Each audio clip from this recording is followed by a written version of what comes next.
Os irmãos que encontraram, digam: eu achei. Irmãos santos que vão morar no céu, assim está escrito na palavra de Deus. E vendo as multidões, teve grande compaixão delas, porque andavam cansadas e desgarradas, como ovelhas que não têm pastor. Então disse aos seus discípulos: a seara ou a ceifa realmente é grande, mas poucos são os obreiros ou poucos são os trabalhadores. Rogai, pois, ao Senhor da seara, para que envie trabalhadores para a sua colheita, ou ceifeiros para a sua seara. Amém, irmãos? Pode tomar vosso assento em nome de Jesus, que Deus lhes abençoe. Eu peço toda a sua atenção agora. Irmãos e irmãs, senhoras e senhores, eu tenho certeza que, assim como arde no coração de vocês, também ardia no coração de Cristo uma poderosa missão. E verdade é que o que ardia no coração de Cristo não ardia em vão ou à toa. Ardia porque antes ardeu no coração de Deus.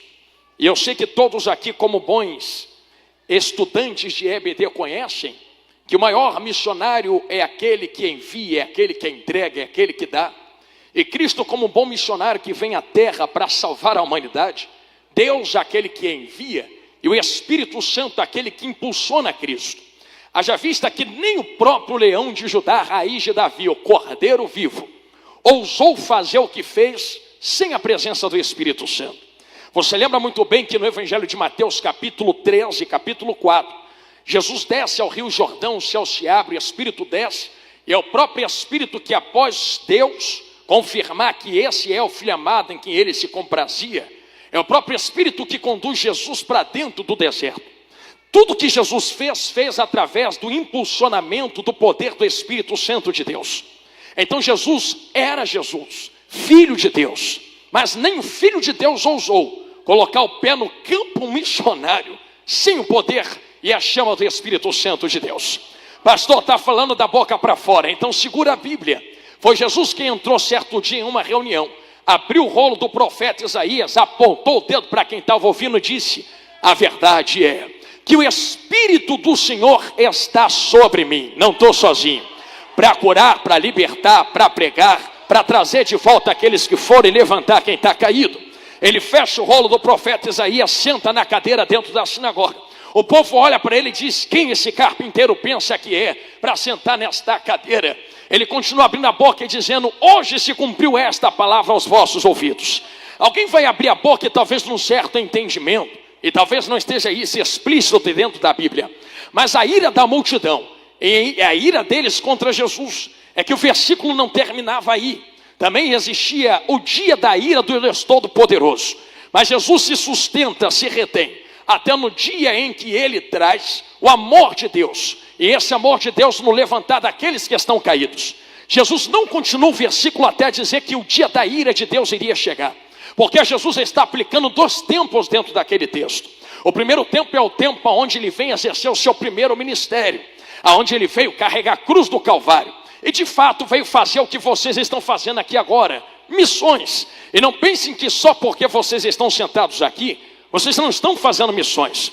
Até mesmo se reunir dentro do templo é fazer missões. Ofertar é fazer missões. Direcionamento em palavra é fazer missões. Ter uma orientação é fazer missões. Enviar é fazer missões. Tudo que envolve a obra do Senhor de fato é missões. Quer ver só como é importante nós estarmos aqui? Talvez alguém até despreze as irmãzinhas que vêm com todo carinho, passa pano no banco para você sentar. Mas se elas não limpassem, vocês iriam sentar aonde para poder ofertar em missões? Talvez alguém despreze as irmãs que estão na cantina agora fazendo coxinha para tu comer depois do culto. Mas se essas irmãs não fritassem a coxinha, como é que você iria encher sua barriga e sair satisfeito para vir tranquilo ao culto, poder ofertar em missões? Talvez você despreze aqueles que ofertam para poder manter a luz da igreja ligada. Mas se eles não ofertassem antes de você sentar aqui, como é que iríamos fazer congresso de missões para sustentar os missionários com ofertas? Então tudo que fazemos, cantamos, pregamos, tem envolvimento de missões. E sabendo que tudo que fazemos tem envolvimento de missões, quando Jesus pisou na terra e veio exercer o seu primeiro ministério, eu falo isso aqui com muita calma, ele não veio como leão da tribo de Judá. Ele veio como cordeiro vivo que iria ser morto e ressuscitar. Ele veio como cordeiro que vai se entregar. E eu sempre ministrei isto, que quando nós entramos em Apocalipse, nós encontramos Jesus dizendo que no dia, através da visão de João, dizendo que no dia que ele se apresentar na sua segunda vinda, ele vem pisando o lagar do furor da ira do Deus Todo-Poderoso. Eu sei que às vezes até a gente canta aquele hino, eles vêm governar as nações em amor, e de fato, ele vai governar com amor, mas não tem como exercer amor sem exercer vara de ferro, porque o verdadeiro amor não consiste em passar a mão na cabeça. O verdadeiro amor, como está na Bíblia, é vara nas pernas para não deixar você morrer. Se eu te amo, como passa a mão na sua cabeça? É por isso que muitos rejeitam a mensagem que nós pregamos aí fora hoje em dia. Porque o mundo desvirtuou o que é verdadeiro amor. Para o mundo, amor é um arrepio, é um sentimento, é uma borboleta na barriga. Mas na Bíblia, amor é chicote nas costas, vara na perna para não deixar morrer. Isso é amor dentro da Bíblia. E é por isso que Jesus vem falando: eu vou vir governar mesmo, mas não vou vir governar passando mão na cabeça.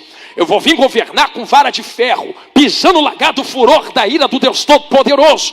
Aqui está o dia da ira, que ele se reteve em falar e proclamar dentro da sinagoga. Sabe como ele vem no dia da ira, Igreja Santa que vai morar nos céus? Ele vem como leão da tribo de Judá, raiz de Davi, general de guerra, montado no cavalo branco, com uma espada de 2 gumes saindo da boca, com olhos como chama de fogo, e na sua coxa está escrito: Rei dos Reis, Senhor dos Senhores.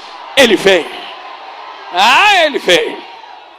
Mas antes dele fazer isto na segunda vinda, é necessário que aconteça outro algo. E nós que somos assembleanos, sei da condução teológica que vocês possuem através dos vossos pastores.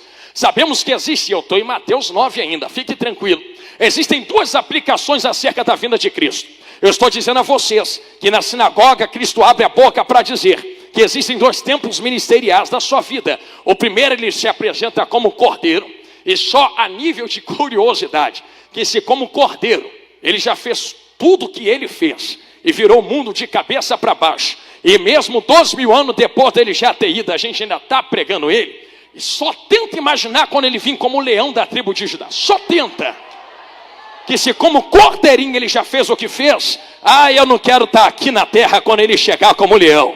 Eu quero estar vindo, sendo conduzido por ele nos exércitos celestiais. Tem gente comigo dentro desta palavra. Eu falei desse jeito porque tem 2 apresentações de Cristo na terra. Permita-me falar do arrebatamento, quero começar a pregar agora. Porque há uma urgência dentro desta última trombeta chamada arrebatamento. Se vocês pudessem ver o mundo espiritual agora. E quem dera a Deus atendesse o desejo do meu coração e abrisse os olhos espirituais de cada crente, do mais novo ao mais ancião que está aqui dentro, e tu pudesse enxergar os ares espirituais, aonde os demônios se alvoroçam e os anjos guerreiam, e aonde os anjos quase gritam nos vossos ouvidos, dizendo: vocês não veem uns sinais na terra, proclamando que a volta dele está muito próximo, e a tua redenção está muito perto de chegar. Eu não vou nem mergulhar profundamente dentro disso, porque vocês conhecem o que está acontecendo na terra, não é? Jesus nunca disse, e eu falava isto por esses dias, que o estourar de guerras era o gatilho para ele voltar para a terra. Não está escrito isso dentro da palavra. Não, pastor, mas é em Israel. Rapaz, desde quando, vaso santo, tem guerra em Israel? Antes de Jesus pisar na terra já tinha guerra em Israel. Então não é guerra de Israel que define quando Jesus vai voltar. Pastor, já sei, é a fome, sempre teve fome. Não, então é o rumor de guerra, sempre teve rumor de guerra. Não, pastor, então eu já sei o que é. É a perseguição, sempre teve perseguição. No primeiro dia que a igreja foi inaugurada, já tinha gente zombando do lado de fora, dizendo: isso aí é monstro, isso aí é fim, isso aí não é Espírito Santo de Deus, não. Sempre teve gente nos perseguindo. Pastor, mas a Bíblia diz que isso são sinais. Sim, mas não são sinais para definir data, para definir hora, para definir momento, porque daquele dia, daquela hora, ninguém que está na terra, ninguém que está no mar, ninguém que está no céu, a não ser o que está sentado no trono conhece. Pastor, então por que a Bíblia nos entrega? Eu vou falar do jeito que Jesus falou: não temais, porque ainda são princípio de dores. Eu vou fazer uma pergunta santa aqui, que eu estou vendo muitas mulheres segurando crianças. As mamães vão me entender. E se eu estiver errado, você pode me corrigir. Quando você foi ter a tua filha ou seu filho, e estava perto dos 9 meses, as dores das contrações não aumentaram, sim ou não?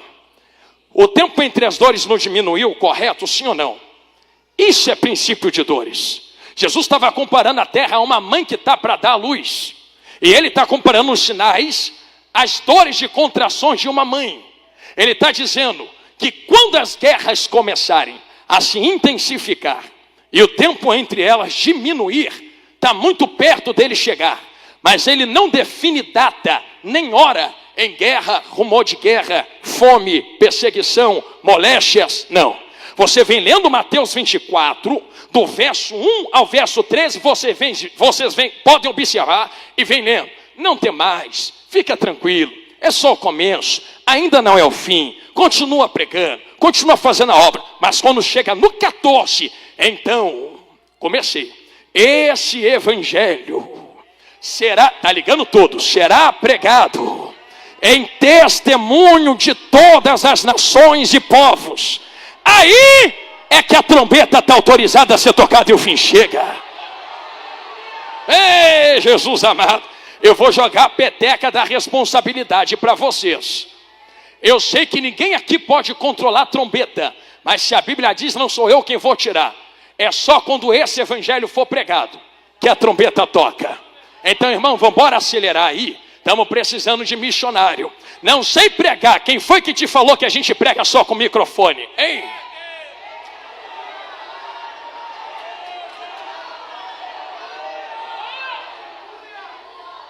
Não sei evangelizar. Quem foi que te disse que precisa estar de frente de alguma coisa para fazer? Se pregar, vai doer, mas vai curar. Se pregar, fosse meter mão no microfone e ficar de frente de um povo para poder falar, e Jesus foi bem claro em dizer, ide por todo mundo, pregai o evangelho a toda criatura.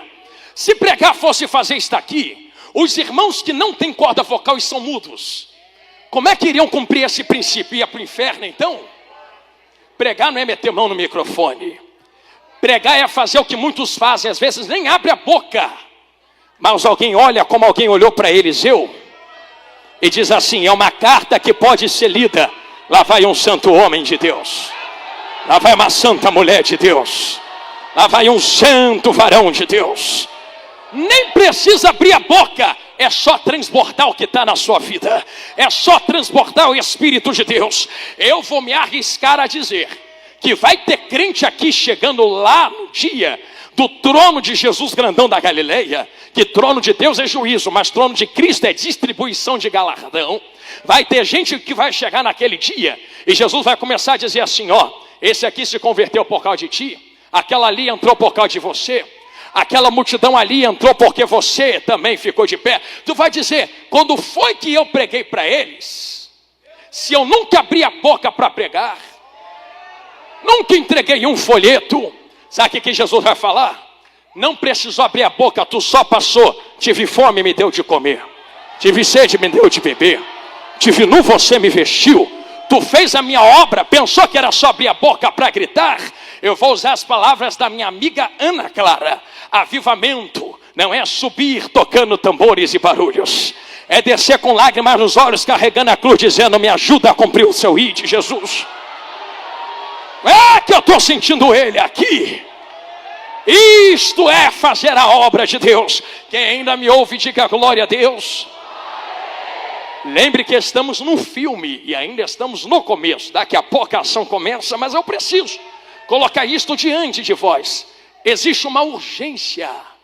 O arrebatamento pode acontecer a qualquer momento. Eu digo que pode acontecer a qualquer momento, porque embora não saibamos se o verdadeiro evangelho foi ou não pregado em toda a terra, hoje temos o advento da tecnologia. Meu Deus, você coloca um vídeo na internet e talvez você diga, pregador, mas eu não tenho seguidores. É primeiro que ministério não é ter seguidores. E eu posso falar, ministério começa lá dentro de casa com a porta trancada, tratando bem a família e consagrando a vida ao Senhor no secreto. Isso aí é ministério. Isso aqui é só reflexão do que já acontece no oculto e no escondido. A gente só transborda aqui o que já faz aonde ninguém vê.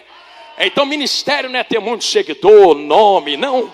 E eu posso falar, a minha rede social não é ministério. É uma ferramenta que faz uma extensão daquilo que já existe. Pregador, mas quando eu boto um vídeo só alcança 10 pessoas. É 10 que alcança mais 10, que vai para mais 10, que espalha para mais 10.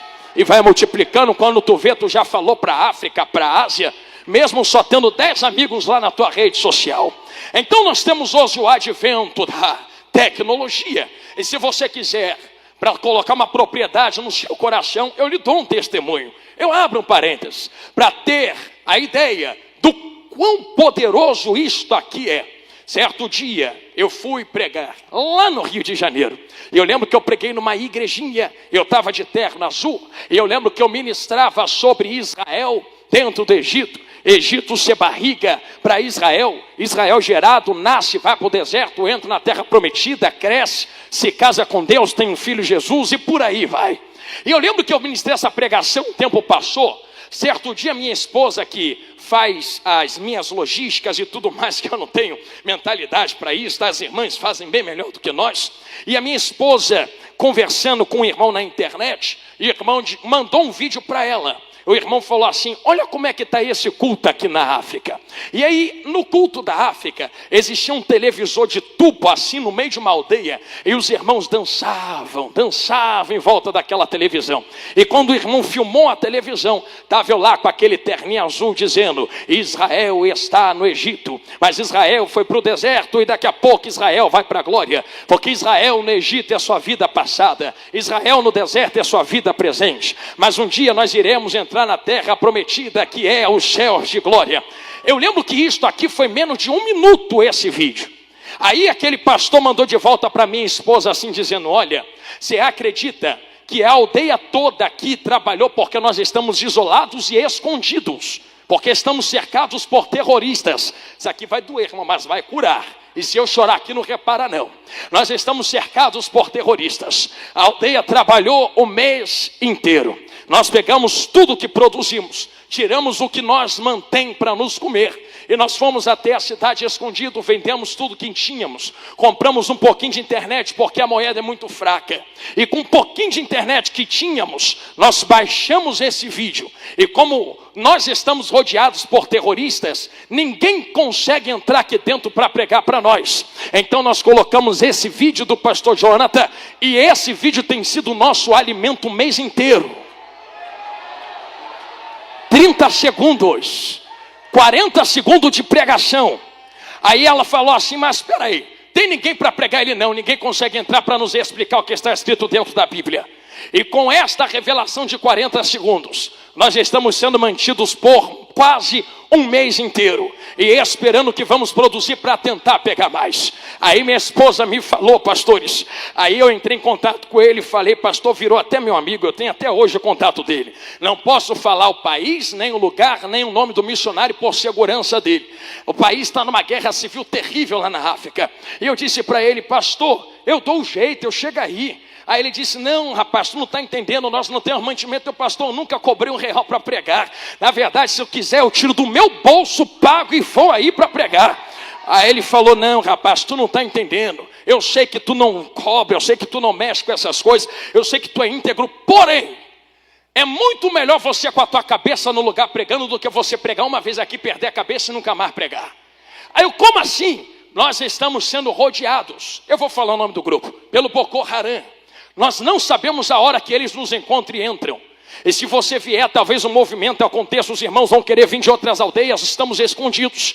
Eles vão nos encontrar, e se encontrar, eu não sei se é hoje, não sei se é amanhã, não sei se é semana que vem, eu sei que te choca, mas lá vai. Mas se eles entrarem, pastor, eles vão pegar as menininhas pequenininhas, essas princesinhas de Deus, e vão levar para quando crescer serem escravas, vocês sabem do quê? Vão pegar as mulheres, as varoas, e vai ser 20 em cima das mulheres, porque as mulheres para eles, cristãs, não vale nada. É só um pedaço de carne para satisfação até morrer. Os varões, eles vão fuzilar e cortar a cabeça, pastor Osmar, para não reagirem contra eles. E os meninos pequenininhos vão levar para serem soldados, treinados, ter a cabeça finalizada, uma nova mentalidade, para matar outros cristãos. Aí eles falou naquele áudio: pastor, eu não sei até quando eu vou viver. Eu não sei se eu morro hoje, e amanhã ou semana que vem. É por isso que quando a gente cultua com tudo que pode e tudo que tem. Porque Jesus não volta, pastor, só no toque da última trombeta. Jesus pode voltar quando a minha cabeça rolar no chão e eu me encontrar com Ele na glória. Mas eu trago um recado desse missionário lá na África, que ainda está vivo e é meu amigo, pastor. Mas avisa para a igreja brasileira, que se for hoje, se for amanhã, semana que vem ou mês que vem, nós não vamos largar Jesus. Cortem a nossa cabeça, o sangue jorra. E se nós não nos conhecermos na terra, a gente te espera lá na glória para cantar por toda a eternidade. Estou sentindo Jesus aqui. Quem tem essa coragem? Quem aqui dentro tem essa ousadia de colocar a missão à frente da sua própria segurança, família, do seu próprio sangue da cabeça? Quem aqui persevera mais pelo propósito do que pela própria vida? Pastor, isso aí é muito forte, então vai reclamar com Jesus que falou: quem tentar salvar a própria vida, perdê-la. Quem perder a vida por amor de mim e da minha missão, no português claro, esse encontrará a própria vida. Em outras palavras, meu filho, se for para perder tudo na terra, perde na terra. O importante é que teu nome está escrito no livro da vida. Está lá. Mas não recua da obra que Deus colocou nas suas mãos. Eu pregava esses dias na igreja que meu pai dirige lá no Rio de Janeiro. E sabe o que eu falava para nós seguirmos no texto? Eu dizia: na terra não tem descanso. Quer descanso, entra na caixa de madeira e vai para a glória, porque descanso é só lá. Na terra é renovo. Os que esperam no Senhor renovarão as suas forças. Não descansarão, renovarão. E andarão e subirão como asas de águia, terão visões de águia, irão aonde ninguém vai, colocarão as mãos aonde ninguém pode colocar, serão como jovens, correrão e não se cansarão, andarão e não se fatigarão. Eu posso abrir um parênteses porque o Espírito Santo me ordena. Eu não sei quem quer receber esta palavra profética, mas esta noite Deus marcou esse encontro nesse congresso missionário. Não foi para te dar descanso da luta, porque vai ter luta até o fim da vida. É para renovar as tuas forças. Tu está proibida de parar no meio da obra do Senhor. Está proibida. É daqui até a glória. Varão de mistério, eu conheço que as tuas forças são poucas, mas quando nós olhamos para dentro da Bíblia, vou entrar onde Jesus mandou de cabeça. Estou sentindo ele aqui, hein? Nós conseguimos compreender que existe uma urgência naquilo que Deus colocou na mão da igreja. Você consegue entender que Deus não falou: anjos desçam lá e preguem? Você consegue entender que Deus não falou: céus desçam e preguem? Você consegue entender que Deus moveu os céus para capacitar a igreja na descida do Espírito em Atos 2? Eu digo sempre que esta palavra aqui é poderosa, mas se essa palavra é uma pedra, tem que ter Davi para gerar uma funda. Eu vou falar de novo, gostei do meu Deus. O que não falta não é a palavra, o que falta é Davi para gerar fundas, para lançar o que já está nas nossas mãos. Tem uma urgência. Existe um clamor dos céus à terra, dizendo: prepara a igreja o caminho do teu Senhor, porque há de chegar o dia em que o Senhor vai tocar esta trombeta e vir à terra buscar a noiva. E se o teu dia é hoje, Jesus, vou falar o que Jesus falou: trabalhou tanto para encher o celeiro, mas como te encontra a tua alma diante dele? E aquilo que ele colocou nas tuas mãos, não vou nem entrar em enterrar talento, senão a gente fica aqui até amanhã.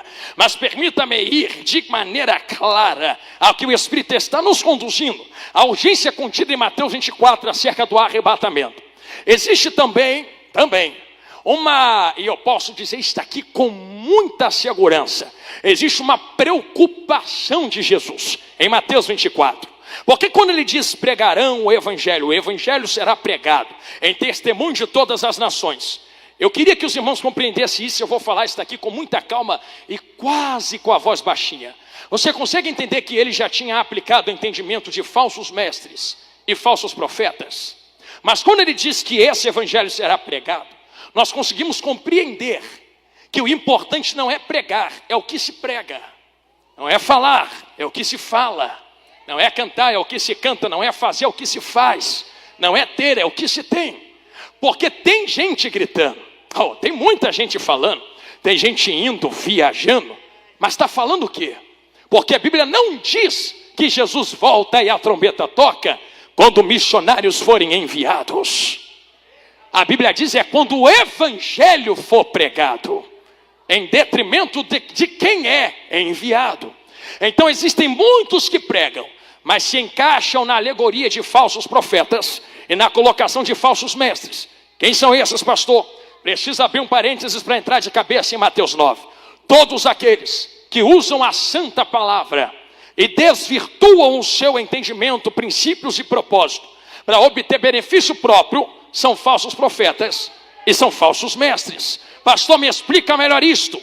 Quando Satanás caiu da presença de Deus, ele não caiu lutando contra Deus com arma, faca, revólver, canhão. Tu sabe como o diabo caiu? O entendimento de Isaías e Ezequiel nos aplica a entender: nos teus negócios te corrompeste. Eu poderia ficar 1 hora falando ocasião, do porquê, o que se passou na mente, tem dentro da Bíblia, mas só me deixe dizer que não dá para arrancar 1/3 do céu falando uma mentira. Então ele pega a mentira e camufla com uma verdade. Vou falar de novo. Porque se anjos que estão vendo Deus cara a cara caem, imagina uma geração que nunca pegou numa Bíblia para ler. Negócio é sério, Jesus me ajuda. Como é que ele derrubou anjos, pastor? Repito, teologicamente poderia ficar 1 hora explicando, mas deixa eu resumir. Era como se ele chegasse nos anjos e dissesse: é muito poder na vida de um só. É muito poder na mão desse Deus. Nós também merecemos. Nós também podemos. Nós também conseguimos. Vamos inaugurar nossa placa, o nosso reino. Cola comigo que eu faço vocês cabeça. 1/3 do céu caiu na lábia do diabo. Diabo nunca lutou contra Deus com armas. Eu vou falar escancarado. Já pensou o diabo chegando diante de Deus? Vem lutar comigo no quê? Na força e no poder. Então toma, acabou. Não é poder. Diabo só está tentando provar que Deus não tem caráter para carregar o que carrega. E como é que prova isso, pastor? Diabo não pode perverter nem corromper isso aqui. Não pode. Pastor, mas tem um falso evangelho sendo pregado. Não. O que tem é um falso entendimento do verdadeiro. Verdadeiro ainda é verdadeiro, porque diabo não pode mudar Deus. Diabo não pode mudar a palavra. Está escrito aqui, diabo não pode mudar Jesus. Se não pode mudar o Deus que está no trono, estou chegando em Mateus 9. Então vamos mudar os ouvidos de quem ouve ele falar. Muda a cabeça dos anjos. Muda a visão dos anjos. Muda os ouvidos e corações dos anjos. Diabo caiu. Quando entra no jardim do Éden, faz a mesma coisa com Adão. Chegando em Eva diz: Deus não disse que pode comer de tudo menos daquilo, porque se comer morre. Morre não. É porque ele sabe que no dia que comer vocês serão iguais a ele. Percebeu que ele começa introduzindo uma verdade de palavra, depois aplica uma mentira. Tentou a mesma coisa com Jesus no deserto. Está com fome? Tô. Pega o poder que Deus te deu, transforma a pedra em pão. Mata o que o teu corpo está sentindo. Aí tu lembra o que Jesus falou? Nem só de pão satisfazer isso aqui viverá o homem. Vai viver de quê? De toda a palavra, mas da palavra que sai da boca do diabo ou da boca de Deus? Da boca de falsos mestres ou da boca de Deus? Da boca de falsos profetas aí pela internet ou da boca de Deus? Irmãos, você acha que eu estou pregando duro? Não estou pregando duro. Se João Batista viesse ter uma oportunidade aqui hoje, Jesus, você sabe como é que ele ia começar dando a paz do Senhor, né? Por ética, vou nem falar. Jesus vai ser mais leve. Jesus foi mais pesado ainda que João Batista. Quando Jesus encontrou os fariseus, tu sabe como ele falou na cara dos fariseus, não é? Por que Jesus e João Batista falavam daquela maneira? Como eu falei no começo, amor não é passar a mão na cabeça. Amor é chicotada. Nem vou dizer de Jesus entrando dentro do templo com azorrague, senão a gente fica até amanhã. Mas pensa que o diabo não está fazendo a mesma coisa nos dias atuais? Ele chega para a geração atual e diz, você merece, você pode, você é, você faz, você consegue. Mas como é que eu consigo? Não, eu vou pregar para você. Abre aí que tu vai comer o melhor da terra. Abre aí que a porta vai abrir. Abre aí no texto que vai dizer que tu vai ser levantado. Deixa eu começar botando uma chupeta na sua boca, te carregando no colo e dizendo que tu é muito especial para Deus. Bilu, bilu. Naninha de Deus. Naninha de Jesus. Aí quando você vê o centro da palavra, nunca foi vocês, nunca fui eu. Deus nunca veio passando mão na cabeça de ninguém. O que Jesus veio falando é, ou se converte ou vai para o inferno. A porta é estreita, santidade ainda é santidade, pecado ainda é pecado. Quem quiser vir, vem. Quem não quiser ficar, fica. Vou fazer com quem quer. É assim que Jesus fala. Ainda vira para Pedro, para os 12 e fala, se vocês não quiserem, fica aí que eu vou fazer sozinho. Comecei sozinho, posso continuar sozinho. Aí vem Pedro olhando para Jesus e diz, Senhor, eu sei que tu não pega leve igual falsos profetas, mas para quem iremos nós? Se tu pegando pesado, é só tu quem tem a palavra de vida eterna. É Ele.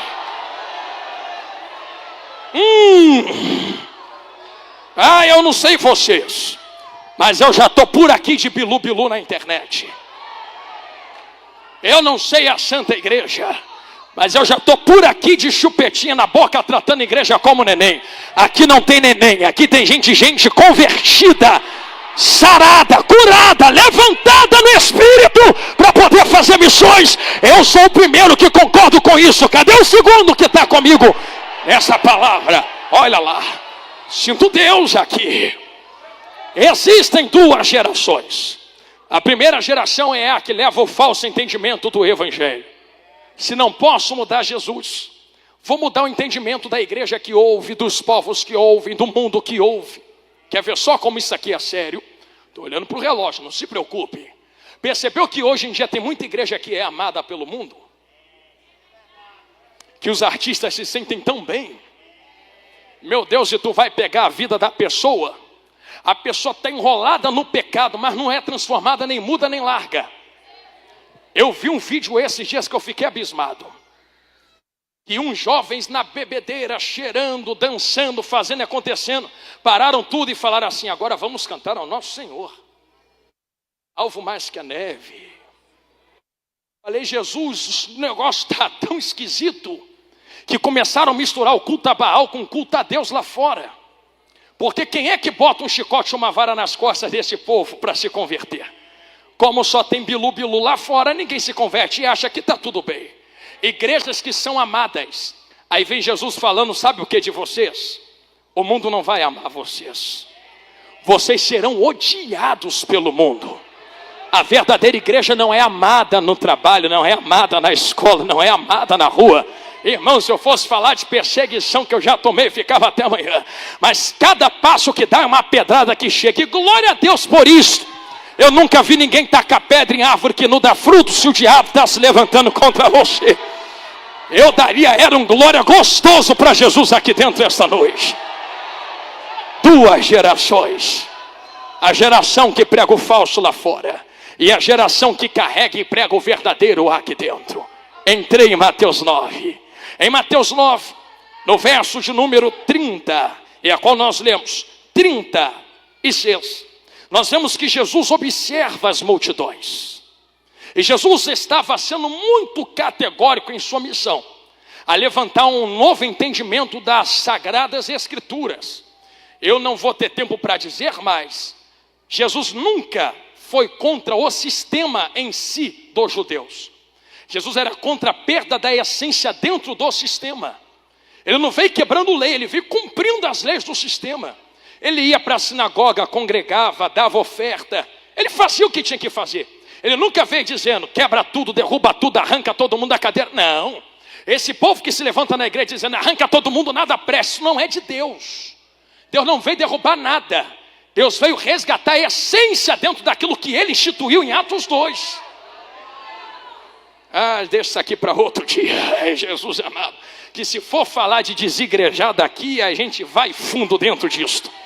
Mas tem que congregar e estar debaixo de uma autoridade santa instituída por Deus na terra. A igreja sou eu, é nada, tu é membro. Membro só é corpo quando liga em outro membro. Eu já vi corpo sem mão, nunca vi mão sem corpo. Já vi corpo sem pé, nunca vi pé sem corpo. Já vi igreja sem você, nunca vi. Irmão, você é membro sem uma igreja. Precisamos estar conectados, debaixo de uma autoridade, liderança em comunhão, para poder ser igreja. Isto aqui é uma igreja. Isto aqui é membrasia. Isto aqui, obrigado, princesinha de Deus. Deus lhe abençoe, amém. Olha que coisa linda, irmãos. Missionariazinha de Deus.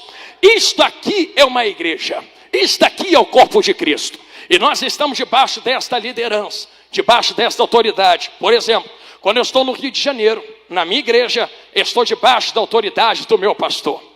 Quando eu saio da minha igreja e entro dentro desta igreja, agora eu me coloco debaixo da autoridade do pastor presidente, do pastor Osmar, dos líderes. Enquanto eu estiver exercendo a autoridade da palavra, eu exerço debaixo da autoridade daqueles que Deus instituiu na terra. Isso é ser igreja. Isso é ser e ter comunhão. E se isto é quebrado, o Espírito Santo não trabalha no meio de desunião. Leia-se Atos 2. Estavam todos reunidos, e ali no original no mesmo propósito, na mesma visão, para receber, tem que ter união, tem que ter comunhão. Se isto ficou bem apertado, bem colocado, bem manietado diante de vós, a geração que Jesus estava levantando, com um novo entendimento, daquilo que estava dentro das Escrituras, faz com que ele exclame o que está escrito no verso 36, vendo ele as multidões, compadeceu-se delas, porque estavam aflitas e exaustas. Deus, se eu tenho um pedido para te fazer hoje, é que tu acenda o fogo do verso 36, no coração de cada um que está me olhando aqui agora. Eis aí o propósito de missões. Propósito de missões. Há uma geração que é corrompida. Para a geração corrompida, o propósito de ir, fazer, pregar, levar, cantar é ter nome, ter fama, sucesso, chegar. Espero que Deus me leve. Para quê? Não, porque eu quero crescer, eu quero ter, eu quero ser, quero mostrar que posso. Tu não precisa mostrar para ninguém que pode. Está tentando provar o que para alguém? Tu tem que provar para Deus, rapaz. E na verdade nem precisa, porque Deus já te conhece. Porque alguém falou mal de mim, então quer dizer que você caminha de acordo com o que falam de você. Você não caminha de acordo com o que Cristo fez na cruz. Você caminha de acordo com o que falam contra você. É mesmo isso? Jesus amado. Então vou te ensinar a visão de muitos tem por aí. Eu quero crescer. Para quê? Para esfregar na cara de quem não acreditou. Porque eu vou ir e quando eu for, eu vou fazer questão de mostrar para todo mundo e me aplaudir. Aí vem Jesus, Filho de Deus, e vendo as multidões. E vendo as almas.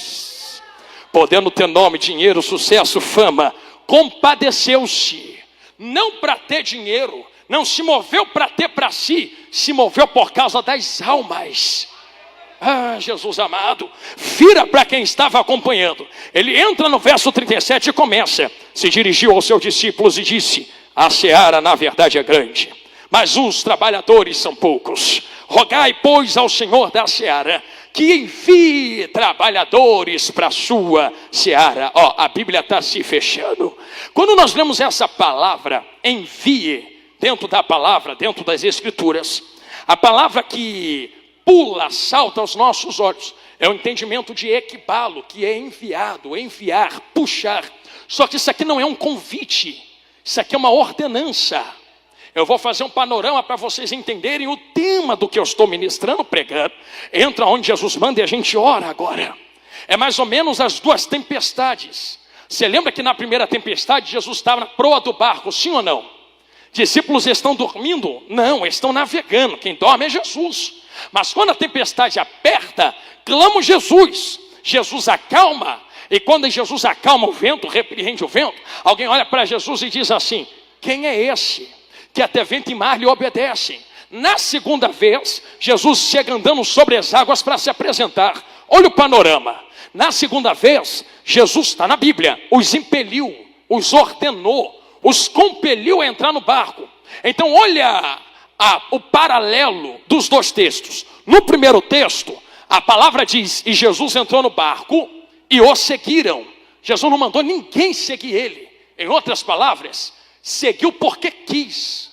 Levantou a mão porque quis, entrou porque quis. Mas na segunda vez, eu imagino Jesus: agora entra porque eu estou mandando. Aí imagina alguém: não quero. Aí imagina Jesus: o problema é teu, entrou na primeira porque quis, agora quem manda sou eu. Eu mando no meu nariz, mandava antes de levantar a mão para ele. Agora que levantou, é ele quem te envia, é ele quem fala na tua boca, é ele quem te coloca, é ele quem fala o que tu vai fazer. Não quero, e sinto muito em lhe dizer: se tu não quer, faz mesmo não querendo. Está sem vontade? Faz sem vontade. Está sem força? Faz sem força. Mas faz o que ele mandou. A força, a vontade, o querer vem no meio da caminhada. Nem sempre a gente faz com toda a força do mundo. Tem dia que a gente prega e canta quebrado, esmiuçado, amassado. Mas é nos maiores amassados que a azeitona dá os seus azeites, não é? Então faz quando Jesus mandar você fazer. Não recue. É ele quem ordena na sua vida agora. Esse paralelo de controle de Cristo sobre as vossas vidas. Tu pegou a tua liberdade e colocou debaixo das mãos dele, dentro do tema que foi proposto pelo Espírito Santo aos vossos corações. E eu fiz algumas anotações e quero ser bem sucinto e rápido dentro do tempo que me foi proposto. Dentro disto, Jesus os ordena esta noite a entender o que eu estou pregando, e os convoca e os convida a absorver e colocar na tábua dos vossos corações. Escolha tu tinha antes de levantar a mão para ele. Escolha você tinha antes de vir para ele. Escolha você tinha antes de aceitá-lo como Salvador. Agora que aceitou, vai ter que fazer missões. Ei. E como eu já falei no começo, que nem sempre missões é pegar a mão no microfone, eu falava e dava uma entrevista um pouco antes com os irmãos. E dizia que, assim como uma flecha arrancada de uma aljava e lançada no arco do valente, missões também tem 3 fases. A primeira fase, as flechas que estão guardadas na aljava. A segunda fase, a mão que tira e lança. Eu vou colocar 4. A terceira fase, o arco que lança. E a quarta, a flecha que vai. Primeiro, tem que ter uma aljava para guardar as flechas. Está aqui é a aljava. As flechas estão aqui dentro guardadas. Segundo, tem que ter uma mão que arranca essa aljava. A mão puxa. Quero você, vai você, vai você, você ali, você lá, você faz isso, você vai, você prega, você canta. Tem a mão que puxa. Tem o arco que dá o impulso. Qual é o arco que dá o impulso, pastor? Eu vi o pastor Osmar junto com os pastores usando o arco. Quem tem traz, quem pode entrega. Olha o impulso. Como é que tu manda alguém para fazer algo se você não dá o impulso para a flecha poder ir? Tem que ter alguém com impulso. Então não fale mal quando dinheiro e ofertas forem direcionados a missões. Eu ministrava certo dia, e todo mundo aqui talvez conheça. Eu ministrava que o problema do dinheiro é corromper corações daqueles que manejam. E dizia que a queda do diabo foi negociar aquilo que não era dele. Falsos profetas são esses aqui. Não é aquele que acerta a profecia. É Balaão que vende o dom de profecia para falar contra Israel. Esses são falsos profetas. Então por que fulano é falso, mas acerta tudo? Acerta tudo, mas ainda é falso porque está vendendo o próprio dom para enriquecer. Eu estou falando de internet. Aqui eu sei que vocês são crentes. E se você entender que todo o dinheiro manejado como um arco para enviar flechas, o arco puxa, mas quando a flecha sai do arco, eu quero ver quando a flecha estiver voando no alto, se é a flecha que escolhe para onde vai.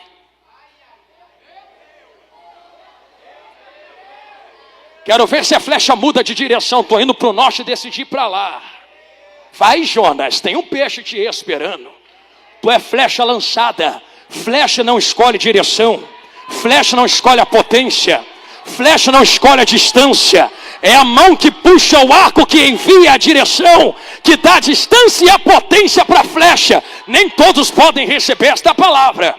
Mas se Deus te enviar, tenha certeza que uns Deus usa aqui, outros Deus usa lá, mas em todos Deus alcança para serem usados. Termina esta palavra debaixo desta revelação. Como é que nós faremos para enviar flechas, pastor? Existe um certo entendimento, eu estou fechando meu bloquinho, um certo entendimento de guerra. Eu sei que tu já viu isso em filmes, já deve ter visto de guerras, que todas as vezes, antes de um arqueiro lançar uma flecha, pastores, ele coloca aquela flecha no fogo assim, ó.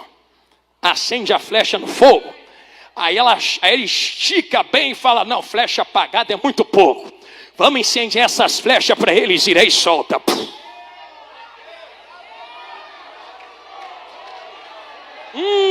Senti Jesus na minha boca.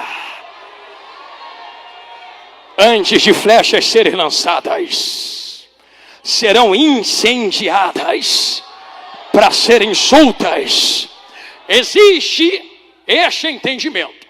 E termina aqui, para nós orarmos e recebermos da parte mais poder do nosso Deus. Existe em 1 Samuel 3 um texto que diz: antes que a lâmpada se apagasse, Deus chamou Samuel, Samuel, e ele disse, eis-me aqui. Eu sei por que Deus chamou Samuel. É porque em Êxodo 27, se não me falha a memória, Deus entregou um princípio para Israel. Manda trazer azeite e colocar na lâmpada, porque ela nunca se apaga. Você observou que Ofni e Finéias estão pecando, e Deus só fala depois de tocar no assunto de lâmpada dentro do texto? Porque tem gente que peca, que faz e acontece, e Deus está só olhando assim, ó. Como quem diz, deixa quem peca para lá, eu tenho os meus. Agora, quando a lâmpada dentro do templo começa a se apagar, aí Deus fala, não, aí não. Aí é demais, Samuel. Vamos embora que eu tenho um negócio para resolver aí dentro dessa situação. O que é que Deus estava fazendo ali? Eu estou pregando para vocês há 20 minutos, encerramos aqui, que existem duas gerações que levam um falso evangelho e uma geração que leva o verdadeiro, gemendo, chorando como uma semente que é plantada. Geração não é contada pela idade que tem. Eu vou repetir, uma geração não é contada pela idade que tem. Tem gente anciã com fogo aceso. E tem gente nova com fogo apagado. Explica isso. Pastor, como é que se define uma geração? A gente não canta e prega geração do avivamento, geração do arrebatamento. É por princípios e cumprimentos bíblicos. Creio eu, pela inspiração da palavra, que talvez estejamos vivendo na geração do avivamento, do último avivamento, para um arrebatamento. Quando um princípio é quebrado dentro do templo em 1 Samuel 3, estou voltando em Mateus 9 agora, Deus levanta uma nova geração que vai preservar os princípios dentro do templo. Deus não olha para os que pecam lá fora e quebra tudo. Deus olha para uma geração que deixa o fogo se apagar do lado de dentro. Porque se não tem fogo, como é que acenderemos flechas? Se não acendemos flechas, como enviamos incendiados ao campo missionário? Se não enviarmos missionários ao campo missionário, como é que vamos virar o mundo de cabeça para baixo? É por isso que dentro do contexto bíblico, eu imagino, Jesus, para que tu manda falar isso? O discípulo chegando diante de Jesus e dizendo, deixa a gente ir pregar, salvar, curar. Aí Jesus diz assim, não, ficar em Jerusalém antes. Fica aí. Não, Jesus, mas a gente quer ser tua testemunha. Eu sei, mas antes de vocês serem minhas testemunhas, em Goiás, no Brasil, até os confins da terra, se reúnam, porque tem fogo aceso e eu preciso incendiar as flechas. Ficar em Jerusalém até que do alto. Sejais revestidos. Eu conheço que esta igreja é viva e eficaz. Nós temos andado por lugares onde o fogo tem se apagado. E quando eu falo de fogo, não estou falando apenas de um arrepio que você sente no seu corpo. Eu estou falando do peso na chamada, no coração. A presença do Espírito que te move a fazer aquilo que tu achava impossível. Que te pesa no coração. O grito dos milhões de almas perdidas no inferno agora. Que se pudesse estariam aqui dentro, sentada no teu lugar, dizendo, Deus, me dá uma segunda chance para fazer o que eu não quis fazer quando estava em vida. Mas quem está morto não pode voltar agora. É quem está aqui dentro quem tem que ser incendiado e ir fazer o que Jesus mandou fazer. E a pergunta que eu vos faço é: seremos enviados apagados ou acesos? Pastor, eu quero ser aceso. Então segura a Bíblia aí. Estavam todos eles reunidos no mesmo lugar. De repente veio do céu um som, como de um vento impetuoso, e invadiu a casa em que estavam sentados. E foram vistas por eles línguas repartidas como de fogo, que pousou sobre cada um deles. E todas as flechas, sem exceção, foram cheias, incendiadas do poder de Deus, e falavam em outras línguas conforme o Espírito lhes concedia que falassem. Eu não te pedi isto até agora, mas eu vou te pedir a primeira vez nesse final de pregação. Se estamos vivendo o último tempo na face da terra, Satanás se levantou a semana toda, eu sei, contra você, contra a igreja. Mas nós não vamos deixar isso barato, não. É a primeira vez que eu estou te pedindo isto aqui dentro desta nave. Posso pedir? Segure a mão do crente que está do seu lado, me suporte só esta vez. E tem um propósito para eu te pedir para segurar a mão do crente que está do seu lado. Não é jargão de pregador comum quem diz, segure e balança que vai pegar. Não é isto não.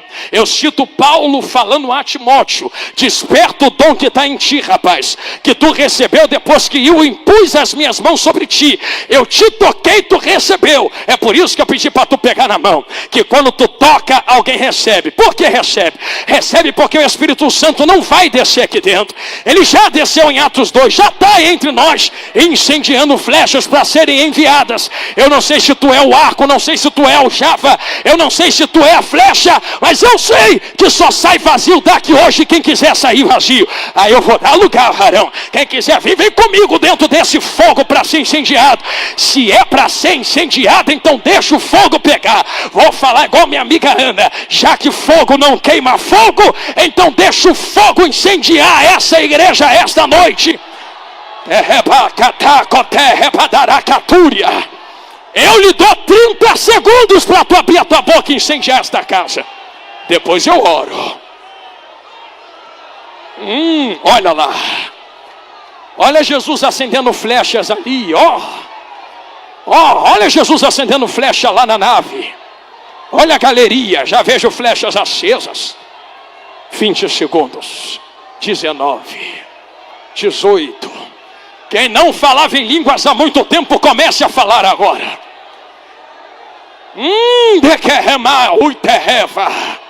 Quem não sentia mais esse fogo, comece a ser incendiado de novo. É fogo da palavra. É fogo da palavra. Não, Jesus não vai lançar quem está apagado, não. Deixa o Espírito Santo te possuir aqui dentro agora. Se entrou cansada, seja renovada. Se entrou fraco, seja renovado.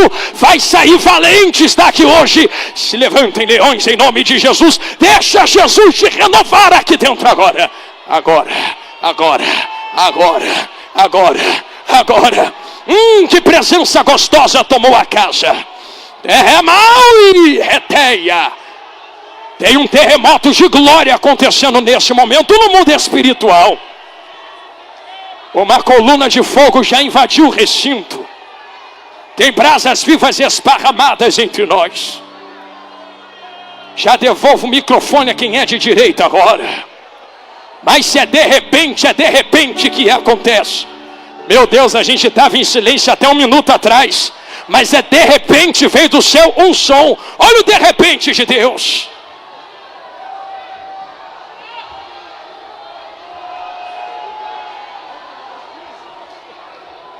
Aleluia. Eu sinto o Espírito Santo entre nós. Tu não vai sair do mesmo jeito. Ele transborda de um para o outro agora. Eu não sei qual foi a tua perseguição, a tua dor, a tua mazela. Mas em nome de Jesus, hoje a ferida será curada. Hoje o Senhor lhe chama para ser renovado, missionária.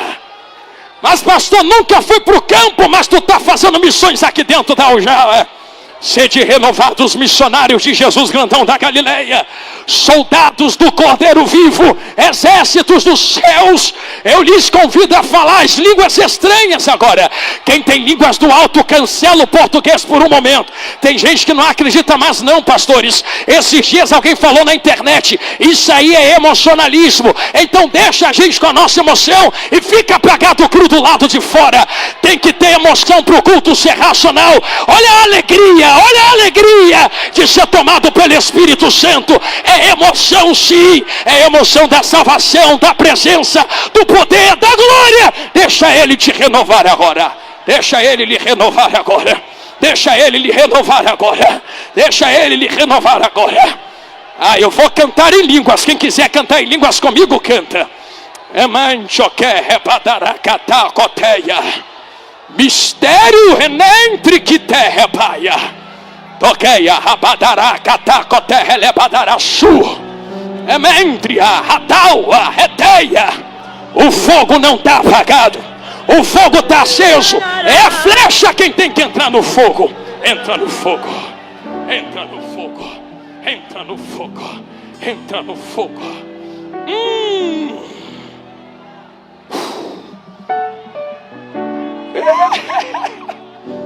Eu ainda tenho fome, eu ainda tenho lenha.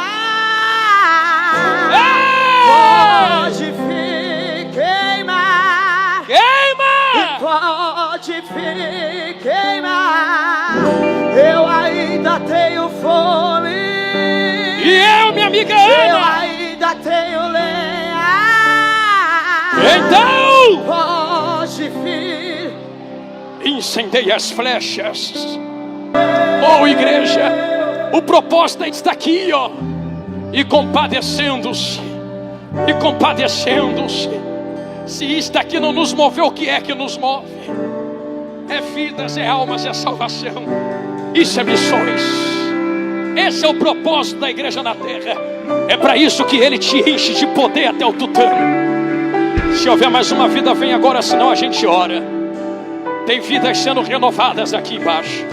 E eu peço a quem ficou na galeria e na nave da igreja, ainda em tempo, estique as mãos aqui para frente agora. Isto, me ajudem. Vocês têm fogo na palma da mão de vocês.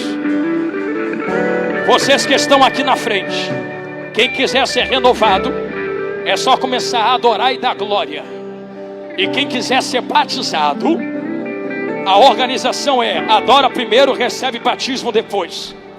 Meu vovô de 90 anos me ensinava antes de ir para o céu. Quer ser batizado, Jonathan? Eu quero, vovô. Então chega na igreja quando o pregador chamar para ser batizado e começa a dar glória, glória, glória, glória, glória, glória, glória, glória, glória, glória. Por que foi? Porque tu dá glória primeiro, Ele te entrega o presente do Espírito depois. Ele vai colocar as línguas estranhas na sua mente. Aí tu abre a boca e fala, porque já vai estar batizado. Nós vamos orar primeiro pelos irmãos que estão reatando a aliança e se reconciliando. E na mesma oração, eu vou começar a orar por todos vocês. Primeiro nós vamos orar por eles. E na mesma oração, depois por eles e por vocês. E vocês vão perceber que no meio da oração, eu vou começar a pedir para Deus incendiar esta casa como nunca antes. Irmão, eu já vi gente vomitar câncer no meio desses mistérios assim. Pastor, eu acredito, então faça, porque a tua fé te salva, está na Bíblia. Se quiser ser cheio, a hora é agora. Eu estou vendo crianças recebendo aqui. Às vezes tem adulto que não faz nada, as criancinhas estão chorando aqui. E se o reino é delas, faz igual a elas agora, chora também, se entrega também, abre o coração também. Meu amigão, aleluia.